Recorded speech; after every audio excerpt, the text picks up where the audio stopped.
Oke guys, welcome back to Crypto Indonesia bersama gue Toshi, di mana kita akan membahas segala sesuatu yang berhubungan dengan cryptocurrencies dan blockchain.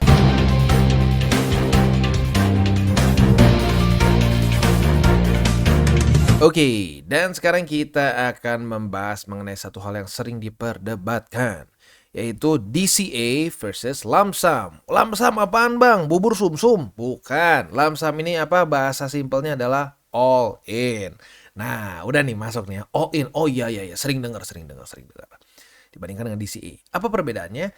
All in sesuai dengan namanya, lu hajar di satu posisi berharap langsung ngepam naik gitu. Yang satu lagi adalah DCA, dollar cost averaging.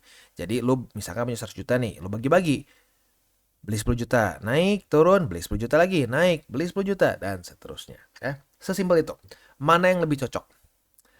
Nah, sebelum kita mulai, gue akan disclaimer dulu bahwa semua konten dari TCI bukanlah financial advice. Ini semua bentuknya adalah edukasi. Ya, oke, disclaimer beres, kita langsung masuk ke pembahasannya. Mana yang lebih pas? Kalau menurut gue, lump sum ini nggak 100% salah. Ada posisi tertentu di kripto yang lu bisa pertimbangkan untuk lump sum, ya, untuk all in. Tetapi sangat jarang, ya, sangat jarang bisa ada kesempatan itu, ya. Makanya rata-rata in general untuk kripto gue lebih prefer untuk DCA. Kenapa? Karena orang-orang yang lump sum biasanya adalah orang-orang yang lump sum di tempat yang nggak tepat. Lump sum waktu Bitcoin lagi di 70.000 lah, ya. Lump sum waktu BNB di resisten 600 berapa tuh ya? Yang gue pernah bahas waktu itu. Satu pernah dengar ada orang bilang, "Wah, all in aja tuh BNB, hajar aja semua." Waktu pas satu lihat di lihat di chartnya, waduh, di resisten gitu. Jadi makanya kalau gue pribadi lebih mending kita jauhi lump sum di kripto. Kenapa? Karena lump sum ini bagus banget untuk aset-aset yang cenderung linear, ya, perkembangannya linear. Kayak apa? SBN, kayak contohnya lagi tuh reksadana pasar uang, pasar apa?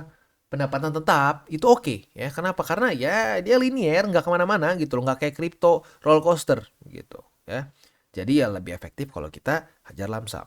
Tapi kalau di kripto lu lump sum, ya kalau di sini lu senyum. Kalau lu di sini, ya pusing. Kita ambil contoh deh, ya. Kita ambil contoh misalkan kita DCA. Dan ngomongin kalau kita ngomongin soal DCA dan lump sum, kita bisa pertimbangin di mana? Kita bisa pertimbangin untuk menggunakan CoinEx untuk akumulasinya, ya. Nah, di CoinEx ini kita bisa trade mulai dari spot, ya, kita bisa swap, kita bisa juga di sini mendapatkan yield, ya, yield dari aset-aset yang sudah kita akumulasi seperti USDT, BNB, Atom, dan seterusnya. Detailnya kita bahas di belakang, ya. Sekarang balik lagi ke sini. Balik lagi, kalau kita lump sum misalkan, wah ini udah ngepam nih, udah paten nih, udah pasti nih keluar, biasanya gitu katakan. Udah pasti nih, lanjut nih. MA20 weekly, bull support band, tembus lagi ke atas, new all time high katanya. Ya, all in udah nggak pakai mikir katanya. All in di sini. Aduh, minus. Nggak apa-apa. Kripto memang volatile. Waduh, udah 30%. Nah, kan bener kan, Genius tuh udah gua profit der. Tiba-tiba minus 60%. Nah, di sini sering kali terjadi apa? Cut loss, maki-memaki, hubungan antara keluarga berantakan, pertemanan hancur. Ya, itu sering terjadi kalau lu pakai duit panas, apalagi pakai duit orang, ya, tradingnya. Itu yang sering terjadi, ya. Makanya kenapa gua tidak menyarankan untuk lump sum. Kalau misalkan nih lu pakai duit dingin, ya, berpikir jangka panjang, nggak over leverage, ya, lu menggunakan DCA misalkan. Akumulasi di sini di MA20. Ini support bagus nih. Turun. Oh, nggak masalah. Akumulasi lagi. Naik. Wah, udah mau profit nih kayaknya. Aduh, turun lagi. Akumulasi lagi. Selesai. Gitu, ya. Nah, itu makanya kenapa sekali lagi. Itu visualisasi dari, ya, kalau di kripto, gue pribadi lebih prefer lu melakukan lump sum. Karena lu nggak tahu besok dia mau ngepam berapa atau mau ngedam berapa. Begitu. Apalagi kalau lu masih belepotan, baca fundamentalnya, baca TA-nya masih belepotan. Jangan all in deh pokoknya, ya. Nah, itu gambarannya kenapa gue lebih prefer untuk melakukan apa? DCA. Gitu, karena resikonya lebih kecil, resiko mental lu kacau juga lebih kecil. Dan kalau all in ini tuh nggak tahu kenapa ya, ada sedikit kesetannya menurut gue. Ya, ada kesetannya, maksudnya gimana bang? wah lu ngerasa ini pokoknya bakal langsung ngepam nih. Kalau ngerasa bakal langsung ngepam, lu bakal mikir kayak, wah harus dimasukin semua nih. Oh kalau bisa pakai duit ortu gue juga, kalau bisa pakai duit teman gue juga, kalau bisa gue pinjem. Itu tuh nggak tahu kenapa itu kayak apa ya? Kayak kopi susu gitu ya, nyatu gitu kayak. Aduh kalau udah pakai lamsam tuh ya di kripto, apalagi udah keburu ngepam kayak gini, itu kayak ada setannya gitu loh. Aduh, semua duit, semua celengan dipecahin gitu ya. Nah, lu kebayang nggak semua net worth lu masukin ke satu titik. Taunya ngedam 60%. Ya pantas aja di komen gue banyak yang maki-maki kalau gue bilang ada kemungkinan Bitcoin lebih dalam gitu. Nah itu menurut gue orang-orang yang maki-maki di komen gue pun dikit sih, dikit banget lah. Kata gue yang maki-maki itu cuma 5% paling dari komen. Itu pun kayaknya mungkin lebih dikit lah. Di bawah 5% orang yang maki-maki kayak gitu. Tapi gue cukup yakin orang yang maki-maki itu adalah orang-orang yang all in. All in di satu titik. Bisa di BTC, kemungkinan enggak sih. Kemungkinan di alts ya. Alts yang minus sampai 40, 50, 60 gitu ya. Jadi kalau gue bilang BTC bisa lebih dalam lagi, mereka langsung panas. Karena gila gue mau minus berapa lagi. Nah keluar emosinya.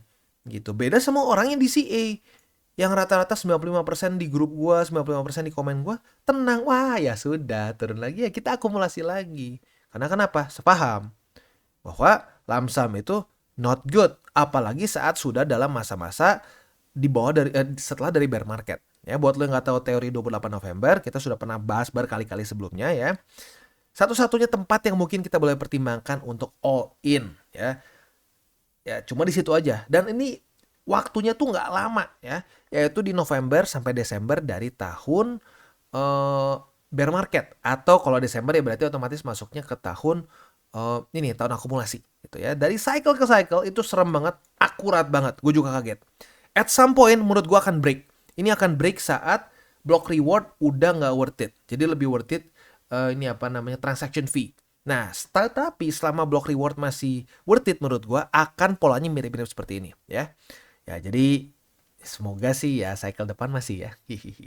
Nah, intinya itu satu-satu tempat yang kita boleh pertimbangkan all in. Kalau kita di sini di cycle berarti halving ketiga ya. Di mana di sini kurang lebih ya kita menemukan bottom tuh di November Desember. November Desember. Selanjutnya kalau kita ngomongin lagi bottom di sini, cycle yang kita baru rasakan ya di sini. Kita ketemu di mana? November Desember. Gitu. Jadi itu mungkin satu-satu tempat yang kita boleh pertimbangkan untuk all in gitu. Tapi sisanya menurut gua nggak worth it. Nggak worth it gitu ya. Tapi ya jadi apa namanya makanya lagi ya gue bilang lamsam ini seringnya tuh mengundang orang-orang yang justru secara pengalaman, secara TA, secara fundamental, secara ya in general pengetahuan mengenai kripto itu kecil gitu. Karena kenapa? Yang penting pengen profit gitu. Nah, jadi makanya sekali lagi kalau gue pribadi lebih menyarankan untuk melakukan DCA. Ya, DCA. Dan DCA-nya bisa lakukan di mana? DCA-nya bisa pertimbangkan lakukan di CoinEx ya. Nah, di CoinEx ini banyak banget yang kita bisa lakukan ya. Misalkan lo udah akumulasi nih ya, lo bisa mendapatkan yield di sini ya. Yield bisa ada dari USDT, BNB, Atom dan seterusnya ya. Berbagai macam aset ya. Dan juga di sini ada newbie eksklusif nih. Buat lo yang belum punya akun di CoinEx boleh pertimbangkan untuk ikut ya. Lo bisa mendapatkan cashback voucher sebesar 1 USDT apabila lo registrasi dan claim rewards. Lalu juga ada di sini kalau lo deposit ya. Lalu juga spot trading dan seterusnya. Ini cocok untuk dari yang newbies banget ya, karena buat yang mungkin ngerasa gue pengen DCA murni bang, bisa dengan swap. Gue pengen lebih ini bang, akumulasi spotnya lebih pakai TA, bisa di sini spot trading. Lo mau trading futures juga bisa ya, dan seterusnya. Bahkan untuk finance-nya pun ada staking, ada AMM, ada loans dan seterusnya. Jadi lagi-lagi CoinEx ini lengkap banget. Buat lo yang belum punya, link referralnya bisa ada di bawah ya. Dengan lu menggunakan link referral kita lu membantu perkembangan dari TCI. Tapi nggak harus ya, nggak harus. Tapi kalau merasa bahwa aduh, gue pengen nih mendukung TCI lebih lagi ya bisa menggunakan link referral kita di bawah ya. Oke, balik lagi ke DCA versus lamsam ya. Jadi sekali lagi gue bukan bilang lamsam jelek, tetapi seringkali lamsam ini adalah taktik yang sering digunakan oleh orang-orang yang justru sangat tidak boleh lamsam gitu karena dia nggak bisa baca TA, nggak bisa baca, nggak ngerti fundamental dan seterusnya. Biasanya all in-nya pun karena hype. Mirip-mirip kayak yang Toshi bilang kemarin tuh, ya. Yang Sato bilang kemarin tuh, ya. Dia nggak dengar gitu teman-temannya. Udah all in, BTC bakal lanjut. Di mana? 70.000 coy. 70.000 7 bulan. Ya ini record tau gue. 7 bulan Bitcoin monthly candle bullish. Disuruh all in di situ. Nah, itu yang bahaya. Kalau all in-nya di sini masih oke lah risk reward-nya mungkin. Di tahun-tahun bear market di sini masih oke lah all in ya. Orang tuh banyaknya all in nggak di sini. Di sini maki-maki Bitcoin. Ah, lihat nih Bitcoin, bukannya lagi jelek ya. Oh, bukannya lagi turun ya. Ah, gue udah sampai pengen muntah ngedenger di sini. Oh kripto ya. Oh, bukannya kripto lagi turun terus ya. Oh, bukannya katanya bisa sampai ke nol ya. Di sini semua. Tapi lu mau paling profit di tempat-tempat kayak gitu. Jadi lu kalau lu ngedengar misalkan paman lu lah, temen lu lah, wah kripto bukannya lagi jelek ya, lu pikirin beli deh, ya. Karena biasanya lagi ngomong jelek-jelek gitu, media lagi ngejelek-jelekin banget Bitcoin, gitu ya. Nah nanti orang-orang yang sama akan all in di pucuk, gitu. Jadi ya itu dia ya. Kalau sampai mau all in, pertimbangkan di daerah bear market, gitu ya. Oke, jadi kurang lebih seperti itu untuk pembahasan kita pada hari ini. Semoga lu mendapatkan pencerahan ya. Dan mungkin buat yang all in kemarin dapat sedikit tamparan supaya sadar ya. Karena kadang-kadang butuh tamparan untuk sadar gitu ya. Dalam kehidupan tuh butuh sedikit tamparan supaya kita, oh iya ya benar ya, salah ya. Lebih baik begini gitu ya. Dan gini, jangan sampai salah paham berpikir bahwa lamsam ini menurut gue jelek. Enggak. Lamsam ini bagus tapi di aset kelas tertentu. Ya, di aset-aset yang lebih linier seperti SBN, reksadana pasar uang, pendapatan tetap, boleh ya. Kripto boleh nggak? Boleh kalau lu lebih advance. Kalau lu belum advance, ya lu belum terlalu hafal cycle ke cycle seperti apa pergerakannya, DCA aja deh ya. Tapi kalau sudah hafal teori 28 November, udah hafal cangkem nih. Wah, tanggal segini Bang. Nih, tanggal segini bulan segini nih. Nah, itu boleh pertimbangkan ya. Tapi kalau lu masih belum, enjoy the journey. DCA aja ya. Dan jangan lupa 3 golden rule, ya itu juga arguably bahkan lebih penting lagi daripada DCA versus lamsam ya, karena 3 golden rule itu ngomongin soal dasar banget dari trading.